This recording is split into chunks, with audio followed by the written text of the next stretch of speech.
2025-26 का प्लान कर रहे हैं, या आईएमएफ ने भी कहा है कि 14,300 अरब इकट्ठा करें। स्टेट बैंक ने रिकॉर्ड 12.84 ट्रिलियन जो है वो लिक्विडिटी क्रिएट की है। गवर्नमेंट के जो इंटरेस्ट रेट है वो अब भी बहुत हाई है। एक तरफ हम कहते हैं कि जी हमने इन्फ्लेशन पे काबू पा लिया, और दूसरी तरफ हमारा डिस्काउंट रेट अभी भी डबल डिजिट पे है। टैक्स पेयर मनी है उसका 75% डायरेक्टली बैंक ओनर्स की जेब में जा रहा है। इसी इकोनॉमी से 34 ट्रिलियन इकट्ठे किए जा सकते हैं। इंडिया से कंपैरिजन होता है कि उनकी पर कैपिटा इनकम जो है वो $2300 है और हमारी $1300 है। तो मैं ये समझता हूँ कि हमारी $1300 नहीं, हमारी $2600 पर कैपिटा है, क्योंकि हमारी आधी इकोनॉमी जो है वो तो अकाउंटेड फॉर ही नहीं है। देखिए, कोई मुल्क सोच सकता है कि जहां आपकी टैक्स कलेक्शन नहीं हो रही वहां आपने 4 ट्रिलियन की टैक्स एक्सपेंडिचर क्रिएट किया हो। आईएमएफ के किसी पेपर में 4 ट्रिलियन की बात नहीं हुई, वर्ल्ड बैंक की किसी रिपोर्ट में 4 ट्रिलियन की बात नहीं हुई। जो पावरफुल लोग हैं वो टैक्स ना दें, क्योंकि उनको हम टैक्स एग्जम्पशन दे देंगे, और ये अदारा जो है वो सर्व करेगा पॉलिटिकल मास्टर। लॉयर्स जो है कितना टैक्स पे कर रहे होंगे सर्विसेज का, कोई भी नहीं। अगर आप डॉक्टर्स देखें अपनी इनकम पे क्या टैक्स पे कर रहे हैं, सर्विसेज का कितना टैक्स पे कर रहे हैं। साइज ऑफ इनफॉर्मल इकोनॉमी तो डेली बेसिस पे बढ़ रहा है ना। जब वो इनकम वो नहीं डॉक्यूमेंट कर रहा, जब उस पर टैक्स ही नहीं दे रहा, तो वो तो साइज बढ़ता जाएगा। सिर्फ एफबीआर की जगह नेशनल टैक्स अथॉरिटी नहीं बननी चाहिए, कंप्लीट रीसेट की जरूरत है। जरा आने वाले बजट पे आ जाते हैं। उसमें इस बार तो डिफेंस का जो एक्सपेंडिचर है कि उसमें बढ़ावा होगा। जी अस्सलाम वालेकुम नाजरीन, सॉल्यूशंस फॉर पाकिस्तान की ताज़ा तरीन एपिसोड के साथ मैं और हारून ख्वाजा साहब आपके सामने हाजिर हैं। आज हमारे साथ एक स्पेशल गेस्ट भी मौजूद हैं, डॉक्टर इकरामुल हक। आप उनको भी पहले सुन चुके हैं और उनको पढ़ते भी होंगे। माशाल्लाह प्रोलिफिक राइटर हैं, और आज हम बात करेंगे पाकिस्तान में आने वाले बजट और उसके हवाले से मुख्तलिफ जो पहलू हैं उनके ऊपर रोशनी डालेंगे। तो हारून साहब, मैं चाहता हूँ आप स्टार्ट करें। फिल फॉर जी। बिस्मिल्लाहिर्रहमानिर्रहीम। थैंक यू रजा। हम डॉक्टर साहब ये प्रोग्राम पहले करना चाह रहे थे, लेकिन वो दरमियान में कुछ करंट अफेयर्स ऐसे आ गए कि ये थोड़ा सा से पर्दा चला गया। बजट की आमद है, और हमारा जो पिछला प्रोग्राम आपके साथ हुआ था वो अबाउट 6 वीक्स अगो, तो उसका अब हम फॉलो अप करेंगे। तो डॉक्टर साहब क्विकली चलते हैं रेलिवेंट टॉपिक्स की तरफ। लास्ट टाइम हमने जब गुफ्तगू की थी तो आपने बहुत एक कॉम्प्रिहेंसिव किस्म का बताया था कि क्या हमारी प्रायोरिटीज होनी चाहिए, तरजीहात क्या होनी चाहिए। तो आज हम जरा कोशिश करेंगे स्पेसिफिक्स के ऊपर जाएं कि ये जो अब अपकमिंग बजट है इसमें क्या फोकस हमारा क्या होना चाहिए। तो डॉक्टर साहब, आई वांटेड टू आस्क, एक बड़ी अजीब सी मुझे समझ नहीं आ रही इस इशू की कि जो हमारा ये करंट ईयर का बजट था, जब ये पिछले साल अनाउंस हुआ तो वो तकरीबन 12.9 ट्रिलियन इन्होंने इकट्ठे करने थे टैक्स रेवेन्यू से, और वो दरमियान में रिवाइज होकर 12.3 ट्रिलियन इन्होंने किया। अच्छा, अब ये लग रहा है कि ये वो भी नहीं कर सकेंगे, 11.9 ट्रिलियन के करीब इकट्ठा होगा। अच्छा, अब अगर 2024 और 25 में 11.9 ट्रिलियन यानी कि 11,900 अरब रुपया इकट्ठा होगा, तो ये अब 2025-26 का प्लान कर रहे हैं, या आईएमएफ ने भी कहा है कि 14,300 अरब इकट्ठा करें। तो डॉक्टर साहब ये इकट्ठा हो नहीं रहा, और आप अभी हम आगे बात करेंगे जीडीपी ग्रोथ वगैरह, वो 2.68% के ऊपर है, जो कि आपकी तकरीबन पॉपुलेशन जो है उसकी ग्रोथ के करीबी है। ऐसी सिचुएशन में ये 14.3 ट्रिलियन कैसे इकट्ठा होगा? शुक्रिया रजा साहब, शुक्रिया सर। दरअसल जो बजट की अंदर टैक्स की खासतौर पे एफबीआर की फिगर ली जाती है उसका कोई बेसिस नहीं होता, सिवाय इसके कि आईएमएफ उनके साथ बैठता है और वो कहते हैं कि जी हम आपके साथ जो पिछला तय किया था उसमें आप 14%, 15% और कभी कभी तो 21% तक बढ़ा देते हैं। मसला सारा ये है कि उनके पास जो एक ही फ्लेक्सिबल आइटम रह जाती है, क्योंकि जो एक्सपेंडिचर साइड के ऊपर उन्हें पता है कि जो हमारा इस वक्त डेट सर्विसिंग है वो भी बाहर कैफ होना ही है, डिफेंस भी होना ही है, और जो करंट एक्सपेंस है वो भी होना, उसमें तो कोई कमी हम कर नहीं पा रहे हैं, अब कर उनको नज़र भी नहीं आती। अब उसको बैलेंस करने के लिए वो एक प्राइमरी डेफ़िसिट उनके ज़हन में होता है कि चलिए जी आप डेट सर्विसिंग को निकाल कर इतना तो अर्न करें कि बाकी आप अपना जो है वो एक्सपेंसेस पूरे कर सकें। और उसको जो भी उसकी माइनस फिगर निकलती है वो आप रेवेन्यू में डाल देते हैं। अब ये तो बहुत ही एक गैर साइंसी और गैर मंतकी तरीकाकार है किसी भी बजट को पोर्ट्रे करने का। मगर ये साल हर साल से होता आ रहा है और उसकी वजह ये है कि चूँकि डेट सर्विसिंग हमारी इतनी बढ़ चुकी है। आज मैं खबर देख रहा था कि स्टेट बैंक ने रिकॉर्ड 12.84 ट्रिलियन जो है, वो लिक्विडिटी क्रिएट की है। अब आप अंदाज़ा लगाएँ कि फेग एंड जो है इस साल का और उसके अंदर कितनी बड़ी डिमांड निकली है उनको डेट की जो एक्वायर करने की। ज़ाहिर है एक तो एफबीआर के बजट नहीं हुए हैं और वो जो प्राइमरी था सरप्लस दिखाना था, उसमें पहले महीने में ही बल्कि जो फर्स्ट क्वार्टर में ही सारी स्टेट बैंक की इनकम बुक कर ली। अब इस वक़्त हो ये रहा है कि टैक्स जो ऑप्रेसिव भी हो गया है, बहुत ज़्यादा उसका रेट भी हो गया और कम कलेक्ट हो रहा है और वो इंडस्ट्री को भी तबाह कर रहा है, ओवरऑल ग्रोथ को भी। और उसकी वजह यही है कि जब आप सारे का सारा डेट सर्विसिंग और बैंकों को ज़ाहिर है कर्ज़ा देकर उनसे लेकर आप जो इंटरेस्ट पे कर रहे हैं, वो फिर आप लेते तो टैक्स पेयर से ही हैं और वो इस कदर हाई हो चुका है कि आपके पास कोई चारा-कार ही नहीं रहा कि बस हर साल आप कि कहीं न कहीं से टैक्स निकालें। वो रेट इस दफ़ा देखिए अब 55% जो आम रेट है, नॉन कॉर्पोरेट का भी हाईएस्ट। तो दुनिया में आप ये तो स्कैंडिनेवियन कंट्रीज़ का भी इतना नहीं अब रहा, वो भी तकरीबन 40% पे आगे हैं और हमें उसके एवज़ कुछ भी नहीं मिलता। दूसरी तरफ गवर्नमेंट के जो इंटरेस्ट रेट है, वो अब भी बहुत हाई है। एक तरफ हम कहते हैं कि जी हमने इन्फ्लेशन पे काबू पा लिया और दूसरी तरफ हमारा डिस्काउंट रेट अभी भी डबल डिजिट पे है। अगर ये 1% भी बढ़े डिस्काउंट रेट तो गवर्नमेंट को 300 बिलियन एक्स्ट्रा पड़ते हैं। अब सारे का सारा पैसा गवर्नमेंट डेट सर्विसिंग में बैंकों को दे रही है और दूसरे लफ्ज़ों में हम कह सकते हैं कि जो टैक्स पेयर मनी है, उसका 75% डायरेक्टली बैंक ओनर्स की जेब में जा रहा है। जो बैंक के मालिकान हैं वो कमा रहे हैं। तो इस सूरत-ए-हाल में हम कौन-सी ऐसी हमने कोई इनोवेशन की है जिससे कि हमें अगले 10 साल में, 5 साल में ये पता चले कि पाकिस्तान इस सूरत-ए-हाल से बाहर आ जाएगा। अब वो मैक्रो नंबर्स लेकर के जी ये स्टेबिलिटी हो गई, वो हो गई। जो प्राइम हमारा मसला है वो डेट सर्विसिंग का है। वो तो बढ़ता चला जा रहा है बजाय कम होने के। क्योंकि हमने देखा था कि अगर आप 75% दे देंगे उसमें अपनी डेट सर्विसिंग में, तो आपके पास तो कोई क्वेश्चन ही नहीं रहता है और ये भी थोड़ी-सी अगर हम बारीकी से देखें तो सूबों को हिस्सा देने के बाद, तो वफ़ाक के पास इतने पैसे भी नहीं हैं कि वो डेट सर्विसिंग भी कर सके, यानी कि डेट सर्विसिंग के लिए भी मज़ीद लोन लेना पड़ता है। अब ये क्लासिक डेफिनिशन है, जिसे हम डेट ट्रैप कहते हैं। डेट ट्रैप वो सिचुएशन है, जहाँ पे आपको सिर्फ़ डेट सर्विसिंग के लिए मज़ीद डेट लेना पड़े।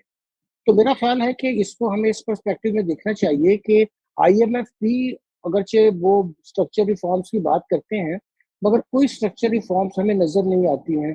वो सिर्फ़ और सिर्फ़ ये नंबर की जनरली हो रही होती है हर साल और उन्हें भी पता है कि पाकिस्तान का डेट बढ़ता रहेगा एक्सटर्नल भी और इंटरनल भी और स्टेट इसी तरह ही उनके ऊपर हेवीली डिपेंडेंट रहेगी।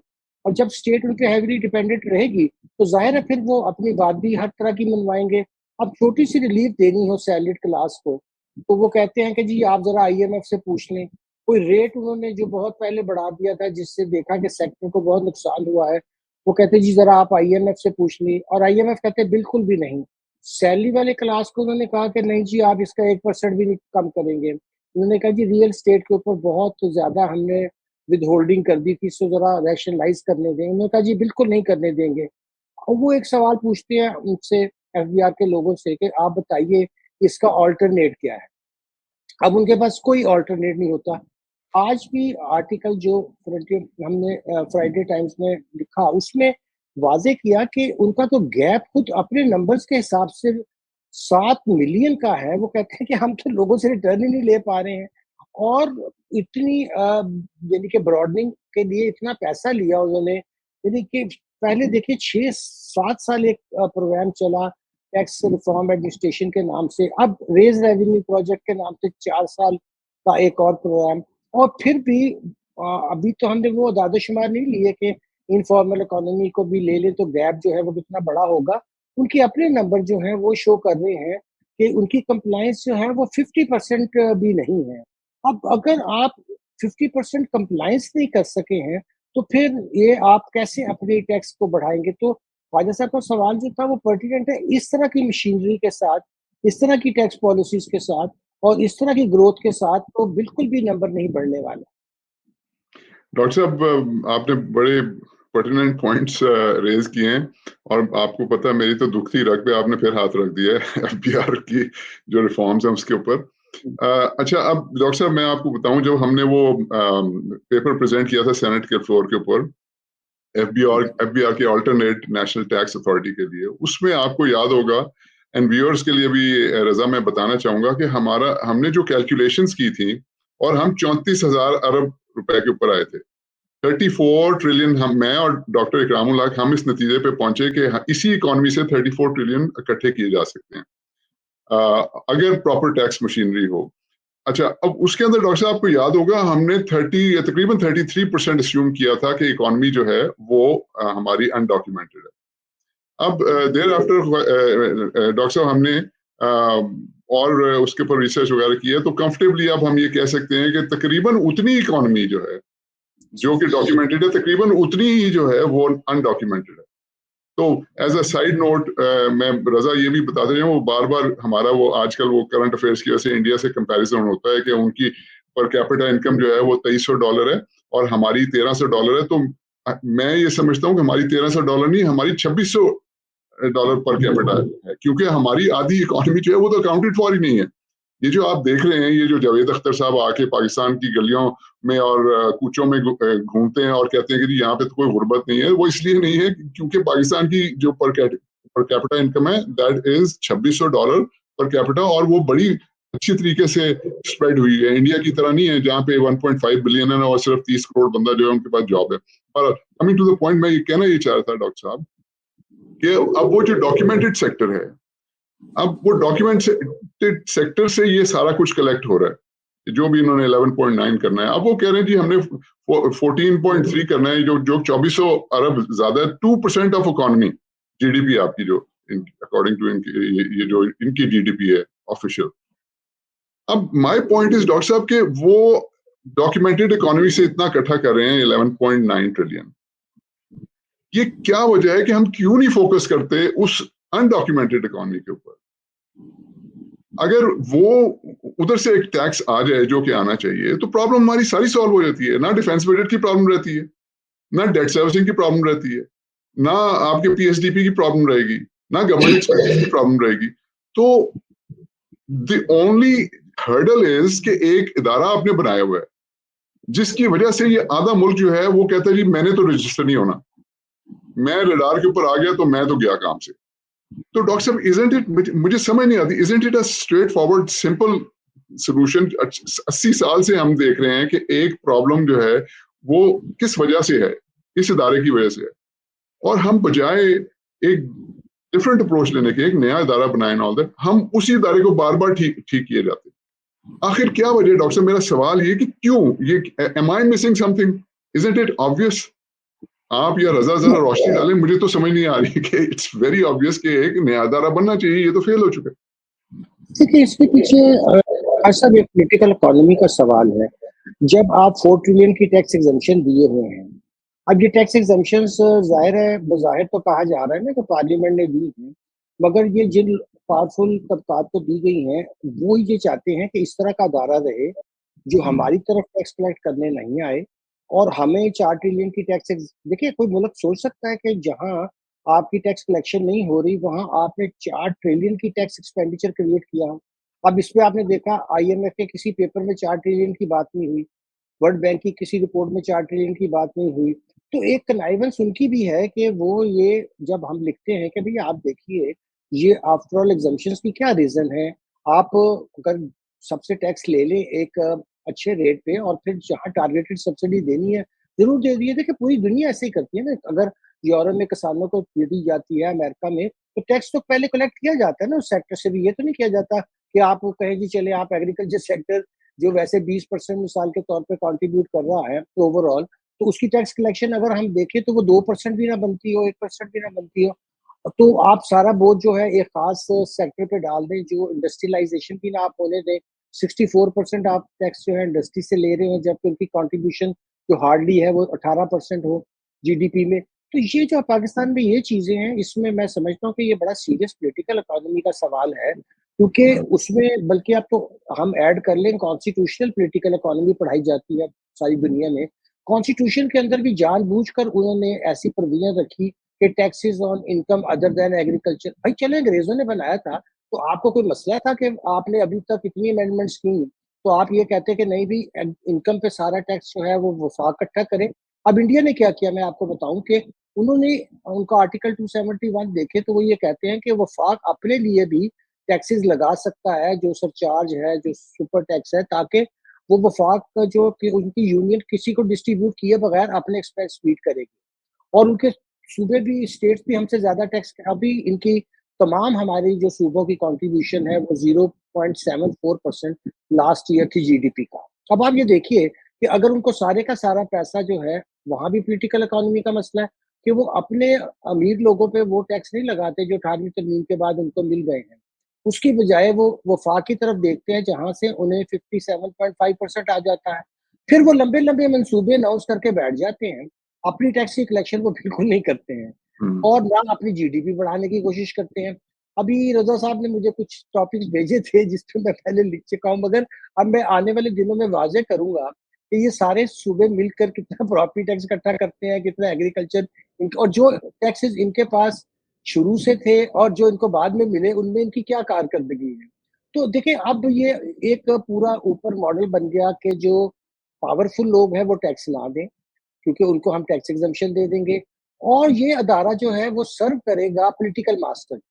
और पॉलिटिकल मास्टर जो है वो कभी-कभी ऐसे ही अपनी कमेटियों में बुलाकर इनकी झाड़-फूँक करेंगे लोगों को दिखाने के लिए। मगर आज तक सेनेट ने या नेशनल असेंबली की स्टैंडिंग कमेटी ने ये सवाल नहीं उठाया कि ये 4 ट्रिलियन की एग्जम्पशंस भला क्यों दे रखी हैं हमने, और इसमें से कितनी रैशनलाइजेशन के ज़रिए हम ख़त्म कर सकते हैं। मसलन आज अगर हम चाहें कि हमने बेनज़ीर इनकम्स को, या हमने अपने जो वो लोग हैं जिनको हमें मदद करनी चाहिए, तो इसमें से चलिए 50% भी हम इकट्ठा करें तो 2 ट्रिलियन का स्पेस तो यहाँ पैदा हो जाएगी। पूछते हैं ना वो हमसे कि भाई मैं फिस्कल स्पेस कहाँ से क्रिएट करूँ? भाई फिस्कल स्पेस चलिए कलेक्शन का तो एक मसला हुआ, बट ये एग्जम्पशन मैं आज विथड्रॉ करूँ तो 1 जुलाई से मुझे पैसा आना शुरू कर हो जाएगा। अब मैं मिसाल देता हूँ कि आप इस वक़्त एक एवरेज समझिए कि हाई कोर्ट, सुप्रीम कोर्ट के जजेस की 25 लाख से ऊपर-ऊपर सैलरी है। उसके साथ उतना ही उनको स्पेशल जुडिशियल अलाउंस मिलता है, जिसकी वजह से मुझे कोई जस्टिफिकेशन भी नज़र नहीं आती, और वो भी टैक्स फ्री है। आप मेरी बात समझ रहे हैं ना? ये अजीब-सी सूरत-ए-हाल है कि उन्हें 25 लाख कैश सैलरी मिलने के बाद फिर उतनी ही अमाउंट की टैक्स एग्जम्पशन देने की क्या ज़रूरत पेश आई? मैं अभी उनके जो काइंड में परक्विजिशन पे तो बात ही नहीं कर रहा, और ये सिर्फ जजेस का नहीं है, अगर आप यही सिविल मिलिट्री ब्यूरोक्रेसी के ऊपर के तबकात को देखें, उनका भी यही हाल है। इसके अलावा आप देखिए कि बहुत सी ऐसी टैक्स एग्जम्पशंस हमने दे रखी हैं उन इदारों को जो बिल्कुल कमर्शियल बेसिस पे काम कर रहे हैं, और उन्होंने सिर्फ अपना नाम चैरिटी रख दिया है। अगर मैं 25 इंडस्ट्रियाँ चला रहा हूँ और ऊपर एक मैं चैरिटेबल इंस्टीट्यूट बना लूँ, तो क्या ये चैरिटी होगी? चैरिटी किसको हो रही है? फिर पता तो चले। इसी तरह बहुत से बड़े-बड़े एजुकेशनल इंस्टीट्यूशंस, बड़े हॉस्पिटल्स जो बिल्कुल कमर्शियल बेसिस पे चल रहे हैं, किसी को वो आगे चैरिटी पास ऑन नहीं कर रहे हैं, और उनको हमने एग्जम्पशन दी हुई है। तो ये पाकिस्तान में एक बहुत बड़ा मसला है कि एक तरफ तो हमने बहुत हाई रेट ऑफ टैक्सेस लगाए। इंसिडेंस ऑफ टैक्स देखिए बहुत मैटर करता है कि after all incidence of tax है किस पे? अगर इंसिडेंस ऑफ टैक्स आपने आम लोगों पे पास ऑन कर दिया, पावरफुल लोगों को आपने और वेल्थ जमा करने दी, तो वो जब इलेक्शन भी लड़ेंगे तो उसे पता है कि भी मैंने कौन-सा टैक्स देना है, मैं सारी एग्रीकल्चर इनकम में डाल दूँगा। अब इसीलिए आईएमएफ ने इनसे कहा कि भई आप ऐसा करें, अपनी एग्रीकल्चर जो है रेट उनका भी वफ़ाक के मुताबिक कीजिए और कलेक्ट करें। इसका इस बुरी तरह मज़ाक उड़ाया सूबों ने कि पहले तो वो अक्टूबर की डेडलाइन ही सबने क्रॉस होने दी। जब वो खत्म हो गई फिर आकर जनवरी में हाफ हार्टेडली डाल दी, उसकी कोई मशीनरी प्रोवाइड नहीं की, और पंजाब ने तो कमाल कर दिया कि उन्होंने रेट्स ही अनाउंस नहीं किए। उन्होंने कहा जी रेट्स जो है ना हमारी कैबिनेट बताया करेगी। कैबिनेट में सुनिए ज़रा, कि दुनिया में कहीं एक्सेसिव इस तरह की डेलीगेशन होती है। रेट देना, इनकम की डेफिनेशन देना, ये सारी चीजें तो खुद आर्टिकल 77 कहता है, जो सूबों पे भी लागू होता है कि no taxation without the act of the parliament. अब एक्ट ऑफ द पार्लियामेंट में आप डेलीगेशन करते हैं एक एग्जेक्टिव को कि तुम्हारा जो चीज है तुम रेट जब जी चाहे निकाल लेना, तो ये तो वैसे आइन की खिलाफ वर्जी है। मगर एक बड़ा सूबा जहाँ से सबसे ज्यादा एग्रीकल्चर इनकम टैक्स इकट्ठा होना है, जाहिर है सिंध और पंजाब का, खैबर पख्तूनख्वा और बलूचिस्तान का तो इतना पोटेंशियल भी नहीं है एग्रीकल्चर इनकम टैक्स का। मगर दोनों बिल्कुल ही टैक्स इकट्ठा करने को तैयार नहीं है। एक ने बोर्ड ऑफ रेवेन्यू के पास था, एक ने उसको उठाकर सिंध रेवेन्यू बोर्ड को दे दिया। सिंध रेवेन्यू बोर्ड को पता ही नहीं कैसे एग्रीकल्चर इनकम टैक्स इकट्ठा करना है, और उन्होंने इसके कोई रूल्स नहीं बनाए, कोई वेबसाइट के ऊपर अभी तक कोई आपको डिक्लेयर करने का कोई तरीका वजह नहीं किया है। तो वो आईएमएफ ने तो चलिए जो भी किया, अगरचे मैं इसके भी खिलाफ हूँ कि एग्रीकल्चर में जो 15 एकड़ 20 एकड़ का बंदा होगा उसकी भी शायद 6 लाख वैसे हो जाए सीट, मगर उसके ऊपर कर्जा कितना होगा बेचारे के, सारी इनपुट्स उसने कर्जे पे ली होती हैं। आप उसको भी छोटे ये किसानों को तंग करेंगे, अब जो सरकारी अफसरान है उनको ब्लैकमेल करेंगे। बड़े आदमी के पास तो उनके जाने की जरूरत नहीं होगी, उसका तो लॉस भी मान लेंगे। वो कह देगा जी मुझे तो लॉस हुआ, पहले तो इनकम होती थी, जब से आपने टैक्स लगाया मुझे लॉस होना शुरू हो गया। तो वो तो फिर भी टैक्स नहीं देगा। वो अच्छे चार्टर्ड अकाउंटेंट रख लेगा, वो हमारे जैसे कोई अच्छे टैक्स लॉयर ले आएगा, वो उसको अपनी इनकम को इतना डाइवर्सिफाई, इतना वो ब्रेकअप कर देगा, इतने एक्सपेंसेस डाल लेगा। भले उसने तो फिर भी टैक्स नहीं देना, वो कहीं भी 55% टैक्स नहीं देगा। हालांकि पंजाब के अच्छे इलाकों में आज 400,000 तक पर एकड़ जा रहा है जो रेंट है, वहाँ वो बिल्कुल एब्सेंटी है। उसने आगे रेंट पे दिया हुआ है, जैसे हम मकान किराए पे दे दें या कोई चीज किराए पे दे दे, खुद कुछ नहीं कर रहा है और वो बिल्कुल बैठा हुआ एक एब्सेंटी लैंडलॉर्ड के तौर पे पैसा कमा रहा है। तो भई आप डेफिनेशन बदल दें, उसमें कह दें कि जो खुद टिलिंग नहीं करेगा उसकी इनकम को हम एग्रीकल्चर से निकाल कर वफाकी इनकम में ले आते हैं। ये तो किया जा सकता है ना, मगर वो करना चाहते ही नहीं है। तो मेरा ये आपका जो प्रिसाइज़ जवाब वो ये है कि दरअसल ये नहीं है कि उन्हें इन्फॉर्मल इकोनॉमी का नहीं पता, या उन्हें वो जानबूझकर इसको ग्रो करने देना चाहते हैं, क्योंकि यही उनके लिए एक लाइफ़लाइन है। ये उनके लिए एफबीआर जो है एक तरह से सर उनको प्रोटेक्शन एजेंसी है, कि उनके साथ कनाइवेंस ये है कि हम सियासी बुनियादों पे यहाँ ऑफिसर्स लगाएँगे, वो इन रिटर्न कभी भी इनका ऑडिट नहीं करेंगे, कभी इनको नहीं पूछेंगे। जहाँ बहुत खतरा होगा कि यार यहाँ तो इनकम छुपाई नहीं जा सकती, वहाँ टैक्स एक्सेम्पशन दे देंगे। सो ये पूरे का पूरा सवाल जो है, ये कॉन्स्टिट्यूशनल पॉलिटिकल इकोनॉमी का सवाल है कि उन्होंने जानबूझकर सेल टैक्स को 2 हिस्सों में डिवाइड कर दिया कि गुड्स के ऊपर हम लेंगे, सर्विसेज पे आप। अब 2017 से इंडिया में भी वो यूनिफाइड हो गया। सबने मिलकर कहा कि ये कैसे लिया जा सकता है, और उससे उनकी बहुत ज़्यादा ग्रोथ हुई। तो जो हमें बिज़नेस ग्रोथ उनकी नज़र आती है, वो इस ईज़ की वजह से है। अब देखिए पाकिस्तान में कोई भी अगर चारों सूबों में काम कर रहा है, तो उसे 5 रजिस्ट्रेशनें करवानी पड़ेगी, एक एफबीआर के साथ 4 सूबों में। इसका मतलब है 60 रिटर्न्स भी देगा, हर महीने रिटर्न देनी है सेल टैक्स की, तो पागल हो जाएगा, क्योंकि ट्रांसफॉर्मेशन का इतनी ज़्यादा एंट्रीज़ होंगी, कहाँ वो इनपुट लेगा, कहाँ वो करेगा। जो हम कंप्लायंस करते हैं ऐसे टैक्स पेयर्स की, जैसे बैंक्स हैं, उनके लिए एक अज़ाब है। वो टैक्स तो नहीं कर, लेकिन उनकी कंप्लायंस कॉस्ट इस तरह ज़्यादा है, फिर उसका ऑडिट होगा। तो ये चाहते हैं कि हम खुद टैक्स बिल्कुल नहीं दें, और अब देखिए लॉयर्स जो है कितना टैक्स पे कर रहे होंगे सर्विसेज का, कोई भी नहीं। अगर आप डॉक्टर्स देखें, अपनी इनकम पे क्या टैक्स पे कर रहे हैं, सर्विसेज का कितना टैक्स पे कर रहे हैं। वो तो आपसे क्रेडिट कार्ड से पैसे नहीं ले दे, वो कहते हैं नहीं जी कैश लेकर आए। आप किसी डॉक्टर पे चले जाए, वो कहेगा कि मेरी आजकल अगर 5,000 फीस है तो मुझे 5,000 तुम डेस्क पे जमा कराओ, मैं कोई क्रेडिट कार्ड नहीं वसूल करता। किसी लॉयर के पास चले जाओ, उसने कभी क्रेडिट कार्ड से या बैंक ट्रांसफर से फी लेने की कोशिश नहीं करेगा। तो ये बहुत जो पावरफुल तबकात है, सिर्फ सियासतदान नहीं, मैंने अब प्रोफेशनल्स की भी बात की। खुद हमारी फ्रेटर्निटी में मैं जब उनका टैक्स प्रोफाइल देखता हूँ टोटल, तो मैं हैरान होता हूँ कि भाई ये इतना टैक्स, इतना कम टैक्स कैसे। और फिर जाहिर है जो आपने बात की, इससे साइज ऑफ इनफॉर्मल इकोनॉमी तो डेली बेसिस पे बढ़ रहा है ना। जब वो इनकम ही वो नहीं डॉक्यूमेंट कर रहा, जब उस पे टैक्स ही नहीं दे रहा, तो वो तो साइज बढ़ता जाएगा। और 3-3 बजे तक, 4-4 बजे तक, आपको रोज़ा साहब पता है, हमें पता है, ये जो डॉक्टर है स्पेशली ये 4-4 बजे 3-3 बजे तक उठते हैं आजकल। मतलब इतना रश है उनके पास, पेशेंट्स का, और वो कितनी आमदनी रोज होती होगी, मगर उसको स्टेट की कोई जरा सी भी दिल नहीं है। तो Raza, nothing less than complete reset in short. Doctor साहब ये कह रहे हैं कि सिर्फ एनटीए नहीं बनना चाहिए, सिर्फ एफबीआर की जगह नेशनल टैक्स अथॉरिटी नहीं बननी चाहिए, कंप्लीट रीसेट की जरूरत है। Over to you. बिल्कुल। लेकिन मैं जरा डॉक्टर साहब से ये पूछना चाहता हूँ, या तो आपने बिल्कुल सही कहा कि हम इसके ऊपर मुतवातिर बात करते रहे हैं कि मौजूदा तो जो निज़ाम है वो तो नहीं चल रहा, और ना वो उसकी इस्लाह जो है, जितनी भी उसकी कोशिशें हुई हैं माजी में, मैंने आपसे वो भी एक बार बात की थी, वर्ल्ड बैंक का जो टैक्स रिफॉर्म प्रोजेक्ट है वगैरह वगैरह, एक खत्म हुआ, दूसरा प्रोग्राम स्टार्ट हुआ, तो वो पॉलिटिकल इकोनॉमी के मामला था। लेकिन डॉक्टर साहब जरा आने वाले बजट पे आ जाते हैं, अब तो रह गए हैं तकरीबन 10 एक दिन, तो उसमें इस बार तो डिफेंस का जो एक्सपेंडिचर है वो अब यही सुनने में आ रहा है कि उसमें बढ़ावा होगा, और फिस्कल स्पेस ऑलरेडी कम है, तो वहां पे क्या आप समझते हैं फिर कट्स कहाँ पे लगाएगी गवर्नमेंट? डेवलपमेंट पे लगेंगे? जी, डेवलपमेंट का रजा साहब हर साल 1 ट्रिलियन के करीब वो एक उन्होंने नंबर रखा हुआ है, और वो उड़ान पाकिस्तान के जो हमारे माहिर हैं, और वो जी जो उनका विजन पाकिस्तान कभी 2050 2030 20 मतलब हर तरह के विजन देने के माहिर हैं वो। मगर उनके विजन में कभी आप देखें या डॉक्यूमेंटेशन में कभी भी रिसीट साइड की बात नहीं होगी कि भाई आफ्टर ऑल ये सारे प्लान्स फंड करने के लिए पैसे कहाँ से आएंगे, उसकी वो बिल्कुल बात नहीं करते हैं।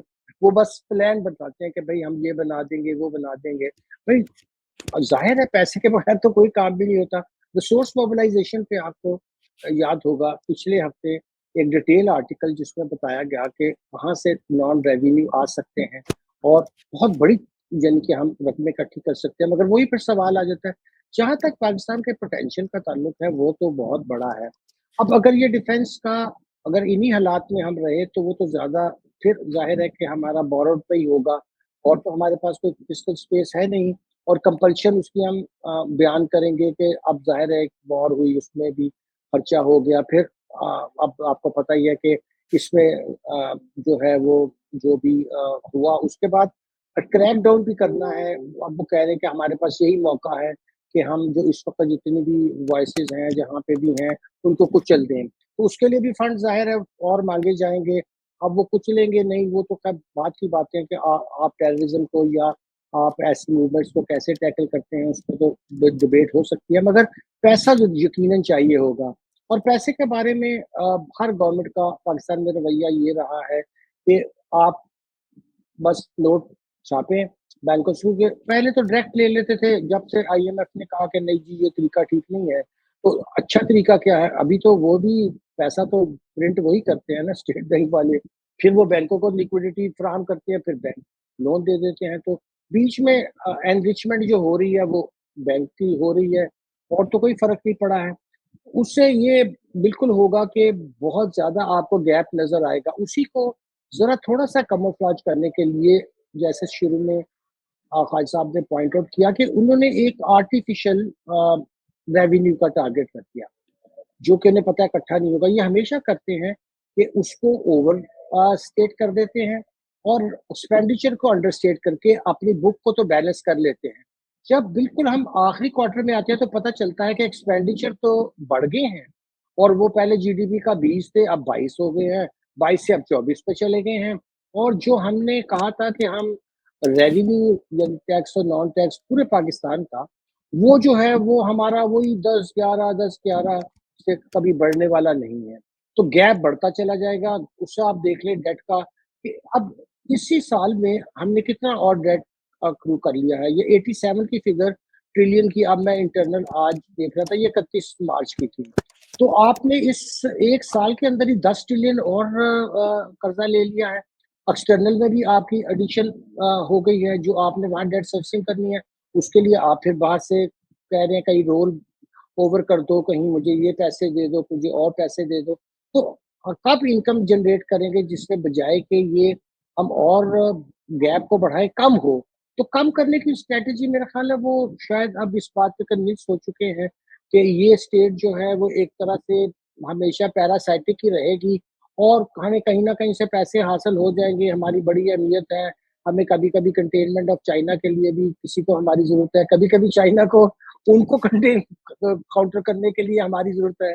तो एक उनका ये देखिए एक रवैया बन गया है कि भाई ये एक ऐसी स्टेट है कि जिसको कोई पसंद करे या ना पसंद करे पैसे ज़रूर देगा, क्योंकि इसको बिल्कुल ख़त्म नहीं होने देगा।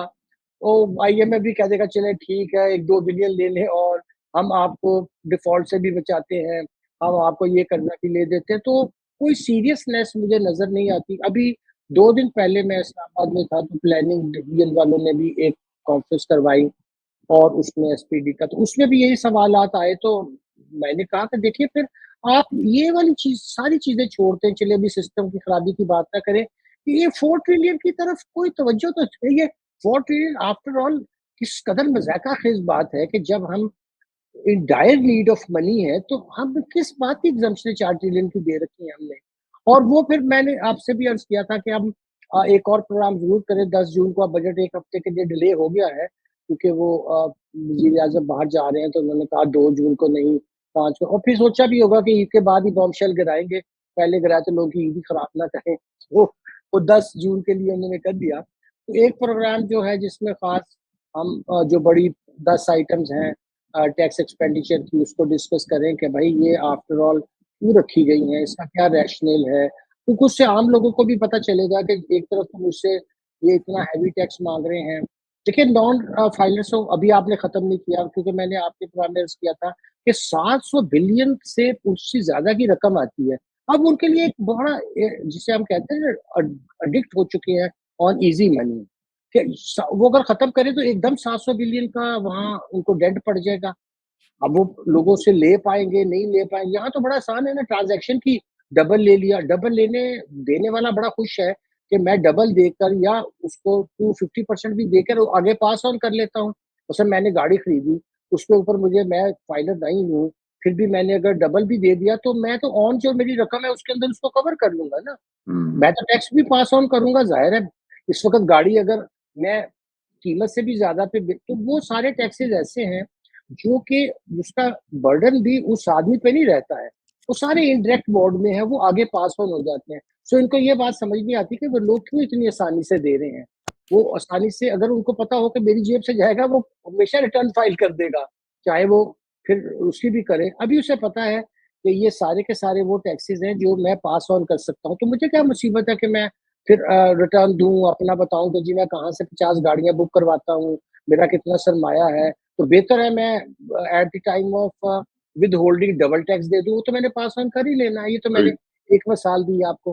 तो ये राइट। एक उनका भी एक मसला बन गया है कि पावरफुल को एग्ज़म्पशन दिए रखो, जो गरीब लोगों पे टैक्स लगाए रखो। अब देखिए मोबाइल हर बंदे के ऊपर 15% तो ज कोई बात है करने वाली, बेचारे पुअरेस्ट ऑफ द पुअर भी अब मोबाइल यूज़ कर रहा है बेचारा, उसको भी आप तंग कर रहे हैं। मगर उसके मुकाबले में जो नॉन फाइलर है, उसको उससे थोड़ी-सी रकम लेकर ज़्यादा, उसकी पूछ भी नहीं रहे कि तुम्हारी इनकम हुँ। क्या है? तुम इतना काम कहाँ से कर रहे हो भाई? कुछ तो बताओ।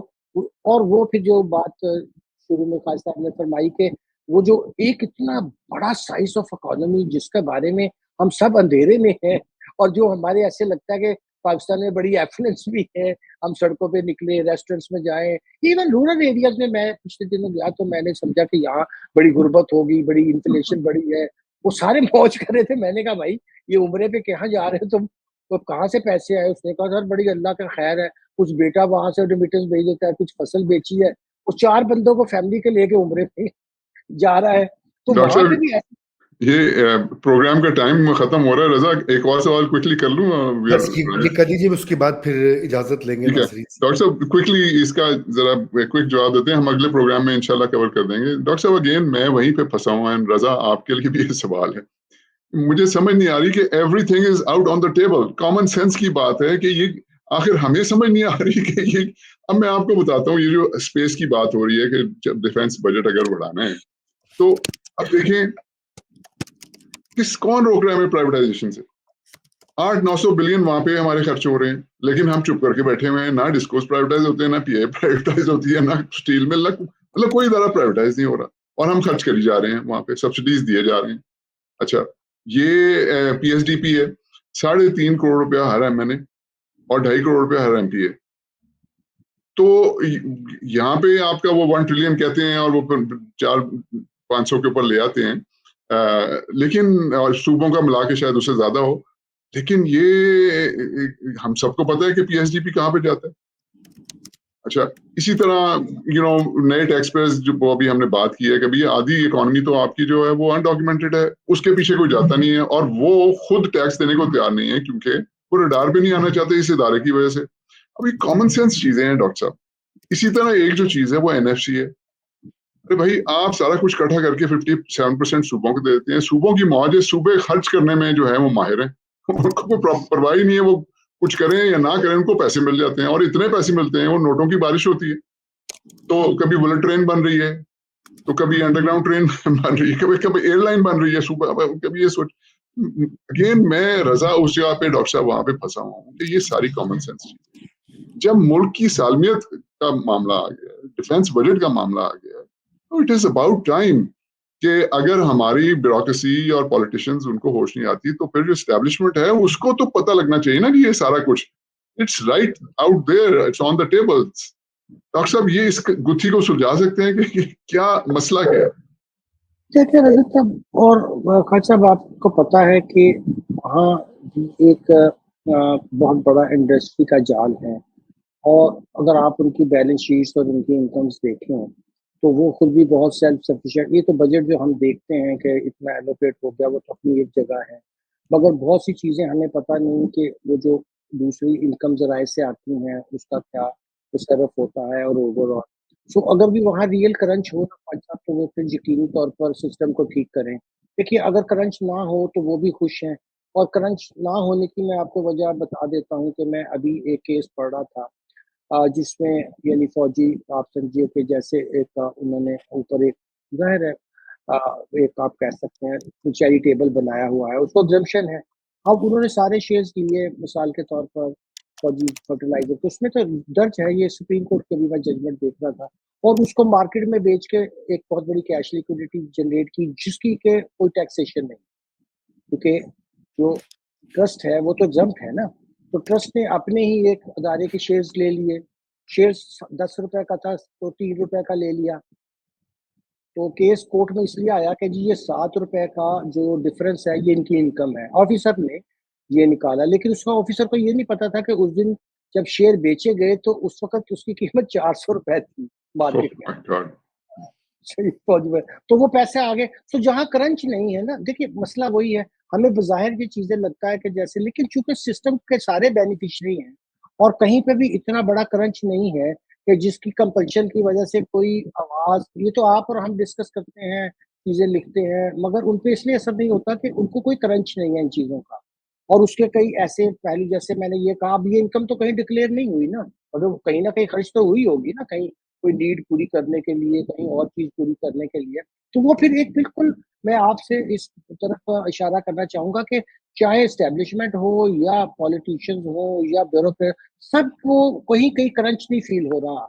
हर एक को पैसे मिल रहे हैं, कहाँ से मिल रहे हैं वो हमें और आपको पता है, मगर पब्लिक को भी इतना शऊर, इसलिए कि उन चीजों को समझने के लिए, अब आप तो चार्टर्ड अकाउंटेंट, आप मेरी बात सॉरी समझ गए होंगे कि ये ट्रांसफर प्राइसिंग का केस था कि एक बंदे ने आपका 10 रुपए का शेयर 3 का लेके 400 का बेच दिया, और ऑफिसर को वो ट्रांसफर प्राइसिंग वाला केस नहीं बनाना आया, उससे तो सिर्फ जो फेस वैल्यू और परचेज वैल्यू के डिफरेंस को ही इनकम समझा, वो भी सस्टेन नहीं किया। सुप्रीम कोर्ट ने कहा नहीं, ये कोई भी बेनिफिट नहीं है, वो हाई जी कोर्ट तक जीत गया था। मगर सो मैं एक मिसाल दे रहा था कि इस तरह की चीजें जो है, हर एक कहीं ना कहीं से इनकम बना रहा है और उसको कोई क्रंच फील नहीं हो रहा है। तो बजायर नेशनल अकाउंट हमें बहुत बुरा लगता है, वो उसकी हालत बुरी लगती है, मगर गुजारा बहुत अच्छा हो रहा है सबका, तो फिर कहीं डिमांड भी रेज नहीं मोर ऑफ होती द सेम रजा, और जी बस जी, सब ताज़ा कुछ मूंग ठीक है। फसलें रबी है सबका। बहरहाल आज मैं चाहता हूँ कि बहुत से नुक्ते निकले हैं, थैंक यू डॉक्टर इकराम, और उनके ऊपर बात करेंगे। एग्जेम्पशंस का कल्चर, ये जो ब्यूरोक्रेसी और इस्टेब्लिशमेंट का पॉइंट हारून साहब ने उठाया, ये एक अलग से बहस तलब है हारून भाई, बड़ी लंबी इसके ऊपर 2-3 प्रोग्राम हमें करने पड़ेंगे अनपैक करने के लिए। बहरहाल इकराम साहब बहुत शुक्रिया, इट्स ऑलवेज अ प्लेजर, और आपसे बहुत हम सीखते हैं, आई एम श्योर नाज़रीन ने भी सीखा होगा। थैंक यू हारून भाई वंस अगेन फॉर ज्वाइनिंग, और इंशाल्लाह नाज़रीन आपसे फिर मुलाकात होगी तकरीबन 2 हफ्तों के बाद। खुदा हाफिज। बस।